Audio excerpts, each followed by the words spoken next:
Евреите и самаријаните не се трпеа, бидејќи луѓето од Самарија се мешале со тугинци. Тие се расправале и околу тоа каде треба да се обожава Бог и колку книги од Стариот Завет се важни за нив. Исус и неговите ученици заминаа од Јудеја и се упатија кон Галилеја. Фарисеите, кои не ги сакаа самаријаните, одеа одоколу по подолг пат само за да не поминат преку Самарија. Има ли личности кои ти не ги поднесуваш? Може би ти пречи нивната боја на кожа, јазик, како се облечени? Дали ги избегнуваш? Но Исус не го прави тоа. Напротив, тој отиде низ Самарија. Тој не ги мразеше самаријаните. Тој ги сака сите подеднакво.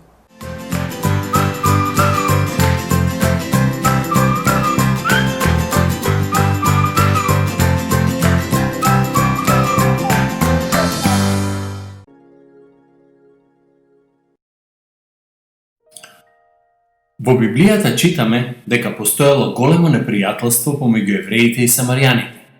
Зошто? Причините за тоа ги наоѓаме во Стариот Завет. Евреите биле робови во Персија кога владетел бил царот Кир. Кога тој им дозволил на евреите да се вратат во Израел и да го обноват храмот Иерусалим, луѓето кои во меѓувреме се населиле во тие области се понудиле да им помогнат во тоа. Евреите не сакале да ја прифатат помошта, бидејќи не сакале да се мешаат со други народи, од страв дека пак ќе почнат да обожуваат идоли. Тогаш тие народи, со едно име наречени самаријани, почнале да им прават проблеми на евреите. Со текот на времето, таа омраза растела се повеќе. Значи, самаријаните не биле евреи, туку мешавина од повеќе народи кои обожувале различни богови. Со тек на времето, повлијаени од евреите, до некаде се приближиле до еврејската религија, но со своји особености. Од евреите ја презеле Тората, првите 5 книги од Стариот Завет, но ги исклучиле другите еврејски свети книги. Во времето на Александар Македонски, околу 322 година пред нашата ера, изградиле свој храм на планината Геризим, кој требало да биде замена за храмот во Ерусалим. Подоцна, кога римјаните започнале силно прогонство против евреите, тие им се приклучиле на римјаните против евреите.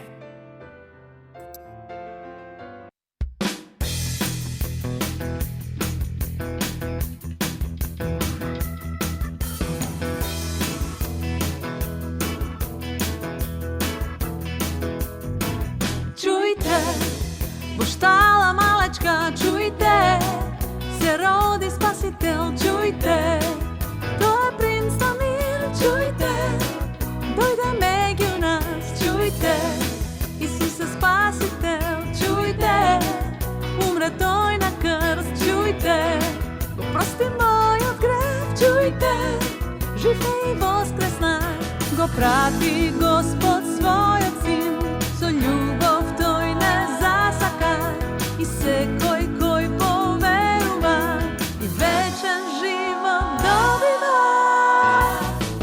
Чујте, во штала малечка, чујте, се роди Спасител, чујте, тој е принц на мир, чујте, дојде меѓу нас, чујте, Исус е Спасител, чујте, умре тој на крст, чујте, го прости мојот грев, чујте, жив е и воскресна, го прати Господ својот син, со љубов тој не засака, и секој кој поверува и вечен живот добива, добива.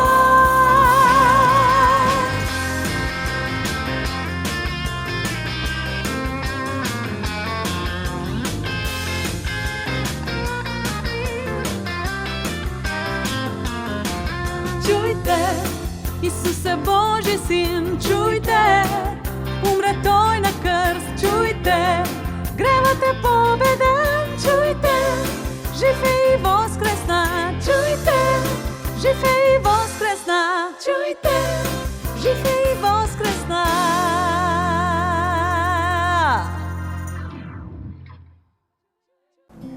Напладне стана многу жешко и Исус се измори. Беа близу до Самарија, па тој им рече на учениците: "Одете до градот и купете го тоа што ни е потребно. Јас ке седнам да се одморам покрај овој бунар." Исус не беше супер човек. Тој, иако беше Бог, во исто време беше и човек. Чувствуваше болка, жед, глад и замор. Затоа седна да се одмори покрај бунарот. Некое време седеше таму сам. Но тоа не траеше долго. Една самарјанка излезе од градот и се упати кон бунарот. Таа одеше и можеби си мислеше: "Сега ќе ја наполам стомната со вода.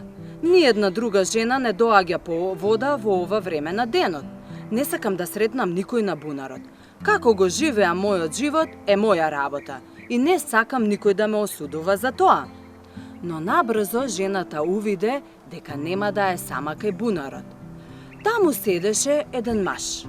Гледајќи ја неговата облека, таа свати дека тој е евреин. Беше сигурна дека тој нема да прозбори ни збор со неа. Мажите евреи никогаш не зборуваа јавно со жени.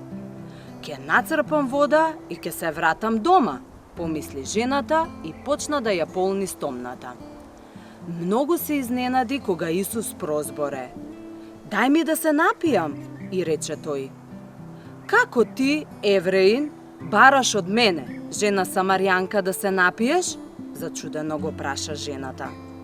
Исус и рече: "Кога би го знаела дарот Божи и кој е овој што ти вели, дај да се напијам, ти самата би побарала од него и тој би ти дал жива вода." Таа не можеше да разбере. "Господине, ти немаш со што да нацрпиш вода, а бунарот е длабок. Од каде пак да имаш жива вода?" Исус се уште изборуваше во споредби. Еве што и одговори: "Секој што пие од оваа вода ќе ожедни, а кој пие од водата што ќе му ја дадам јас, нема никогаш да ожедни. Кога Бог те прави нова личност, Светиот Дух доаѓа да живее во тебе и ти имаш вечен живот. Ти го запознаваш Бог и му припаѓаш вечно. Кога ќе се случи тоа, ќе биде така како ти во твоето срце да имаш извор со свежа, студена вода." Самарјанката се уште мислеше дека Исус зборува за вистинска вода. "Господине, дај ми таква вода за да не ожеднувам, ниту да доаѓам овде да полнам вода." Така животот би бил многу полесен. Исус сакаше жената да разбере дека добивањето жива вода или вечен живот беше нешто многу поважно од секојдневното одење до бунарот. Тој рече: "Оди, повикај го машти и дојди овде." Таа се вчудовиди. "Тој сигурно знае," си помисли таа, па одговори: "Јас немам маж." Исус си рече: "Точно кажа дека немаш маж, зашто 5 мажи си имала, а и овој што го имаш сега не ти е маж." Токму затоа многу од незините сограѓани не сакаа да зборуваат со неа кога доаѓаше на бунарот. Незиниот начин на живот не беше тајна. Иако Исус првпат дојде во Самарија, тој знаеше се. Бог заповедал дека кога маж и жена ќе стапат во брак, тие треба да се сакаат и да живеат заедно до крајот на животот. Таа жена го немаше направено ова, а Исус тоа го знаеше. Тој го знае секој грев во мојот и во твојот живот. Тој знае кога сме му непослушни на Бог, дури кога никој друг не го гледа тоа.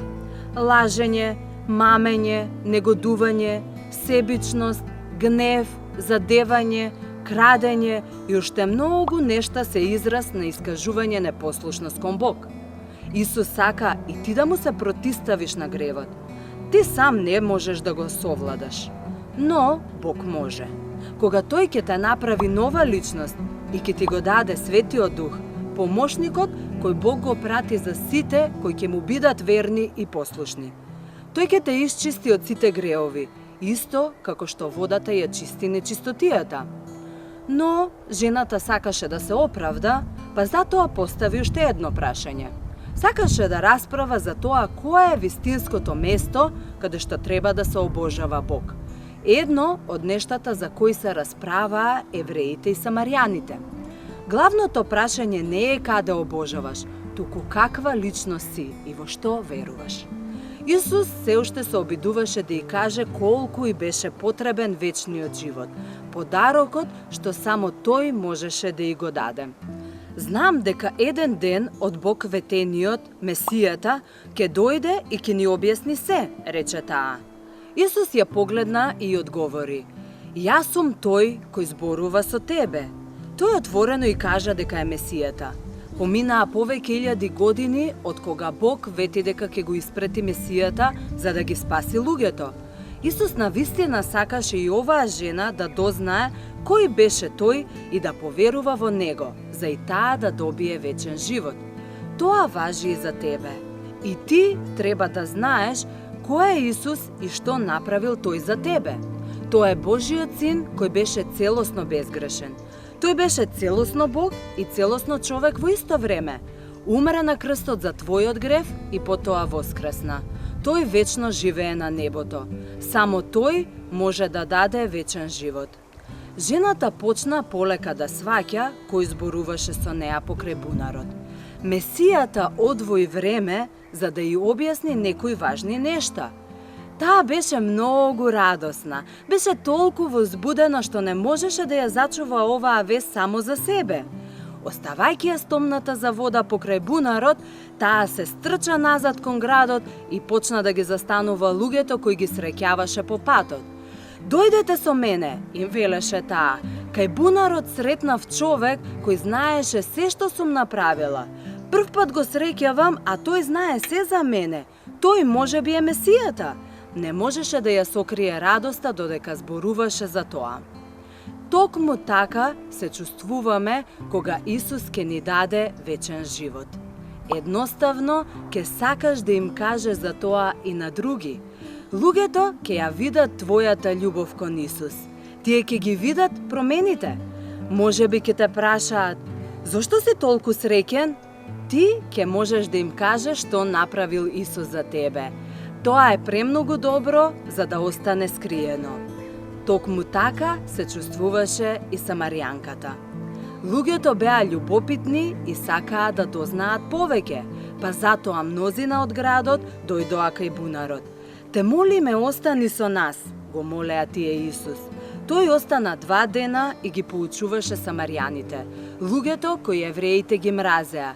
Внимателно слушаа додека Исус ги поучуваше. Многумина поверуваа во него. Тие добија вечен живот од Господ Исус. Во Евангелието по Јован, во 4 глава 42 стих, читаме што кажале жителите на Самарија. Сега веќе не веруваме само поради твоето кажување, зашто самите слушнавме и знаеме дека тој е спасителот на светот. Ако веќе си поверувал во Исус и имаш вечен живот, Бог сака да ти исползува за да им кажуваш на луѓето за него. Ти самиот ќе сакаш да го правиш тоа. Тоа ќе биде како од тебе да извира извор. Ако не си поверувал во Исус, дај му го твојот грев на Господ Исус, за тој да го земе. Поверувај во него за да добиеш вечен живот. Тога Светиот Дух ќе заживее во тебе. Ти ќе го запознаеш Бог, па и од тебе ќе бликне извор на жива вода.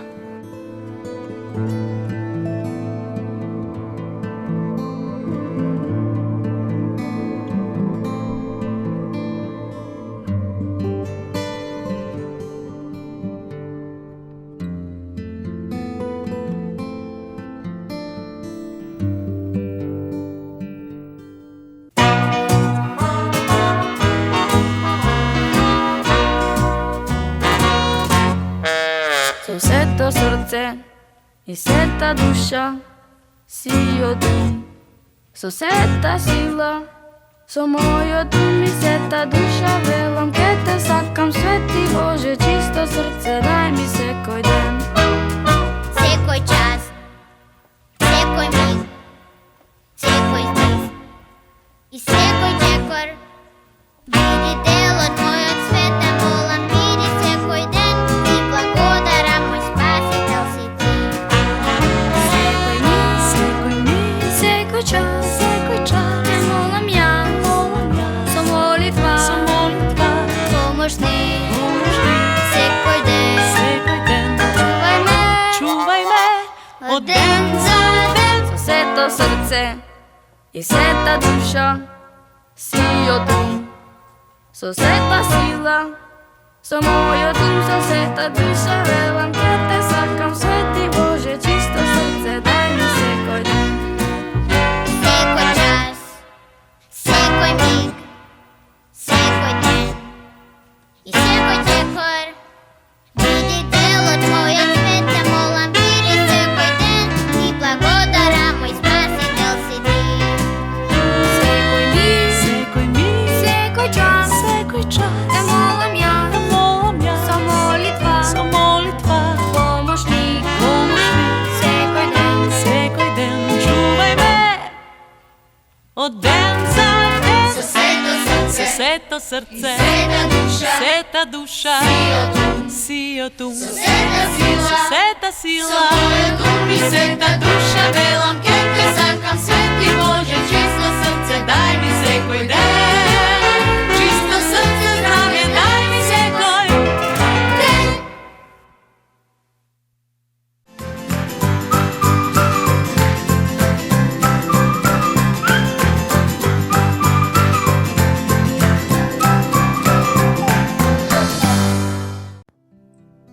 Ако некогаш си гледал рагби или американски фудбал, сигурно знаеш дека бекот добива многу пофалби за постигнување поени. Но без линијата за одбрана, која ја сочинуваат 5 мина неопијани херои кои ја заштитуваат од брамбената линија, секој надпревар ќе биде катастрофален. Слично на тоа, Бог подготвил тим на джиновски блокатори во рамките на нашиот сончев систем да действуваат како заштитници на Земјата. Без 4 джиновски планети, Јупитер, Сатурн, Уран и Нептун, Земјата ќе беше сосема сама во одбраната од разорните комети и астероиди кои се движат низ Вселената. Иако овие планети се поголеми од Земјата, секоја од нив се состои од гасови како водород и хелиум, кои прават да се помалку густи од нашата планета. Во текот на историјата, овие джиновски гасовити планети со своето силно гравитационо влијание всушност помогнале Земјата да се заштити од метеорите и астероидите, чија насоки ја свртувале настрана од Земјата и со тоа ги држале понастрана од орбитата на нашата планета, а ги привлекувале кон своите орбити. Јупитер е најголемата од 4 джиновски планети. Тој е голем колку 1300 земји. Во септември 2012 година Јупитер беше погоден од метеор кој се урна на него. Научниците веруваат дека ако метеоритот не удреше на Јупитер, кој го блокираше патот на метеоритот кон Земјата, тој ќе ја погодеше Земјата правејќи огромна штета. Сатурн е втората джиновска планета која ги следи помалите, пооддалечени джиновски планети – Уран и Нептун. Земјата и 4 джиновски планети функционираат како совршен тим. Размисли, ако нашиот семоќен Бог намерно ги поставил планетите да бидат полезни за Земјата и неговите созданија, тогаш колкава ли е неговата љубов која ја има кон тебе? Божите джиновски планети не потсетуваат на неговата заштита врз нас. Вечерва, погледни кон ноќното небо и не заборавај да се помолиш за Божја заштита и водство. Замоли го Бог да ти помогне да го следиш неговиот совршен пат за твојот живот.